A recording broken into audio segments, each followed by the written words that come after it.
Aloha. I'm Eric Anderson, pastor of Church of the Holy Cross, United Church of Christ in Hilo, Hawaii. And here's what I'm thinking. I'm thinking about the 20th chapter of Matthew's Gospel. It begins with one of Jesus' stories, one which we usually call the parable of the laborers in the vineyard. In the story, a landowner goes out to the marketplace to hire workers for the vineyard. He finds some, off they go, and they agree on a fair daily wage for their work. Periodically during the day, the same landowner goes back to the same place and finds more people waiting there looking for jobs. The landowner sends them also into the vineyard, including some fairly close to the end of the workday. When the day ends, the landowner invites them to come up to receive their wages, beginning with those who had arrived last. The landowner presents them with a full day's wage, the very same thing the landowner had promised to the group that first went into the vineyard. They, of course, get excited about this, thinking that they're going to receive more, but when they come to the pay table, they receive exactly the same, exactly what they have been promised. They get angry. The landowner asks them a fairly pointed question.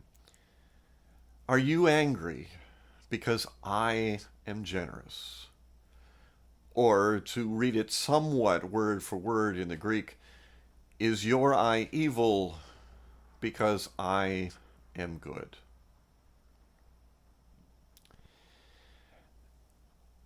This parable isn't precisely about heaven. I don't think we earn our way into heaven by performing labors over the course of a lifetime.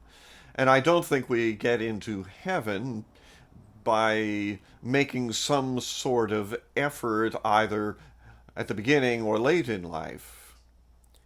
But I do think this parable does say something about God's love. There is a tendency to believe that if we're early adopters of something, if we come early to the community, if we are steadfast and loyal, and if we contribute a great deal, then that somehow is worth more than the contributions of people who come later.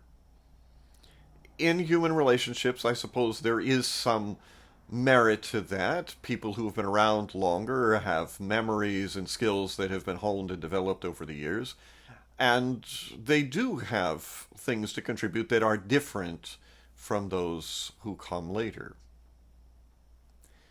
But that's contribution to a community. It is not a relationship with God. In the end, what does God offer us? In all its fullness and wonder and glory, God offers us love. And that love is not going to be quantitatively different from one person to another, no matter whether we come into that relationship early in life or late in life. What else is there going to be but love? That love will look different from one person to another. I mean, none of us have identical relationships with any human being, and neither, I suspect, does God. But will God love us more for having been in that relationship longer? What else can God give us but love? In this day, in the day to come, in the life to come.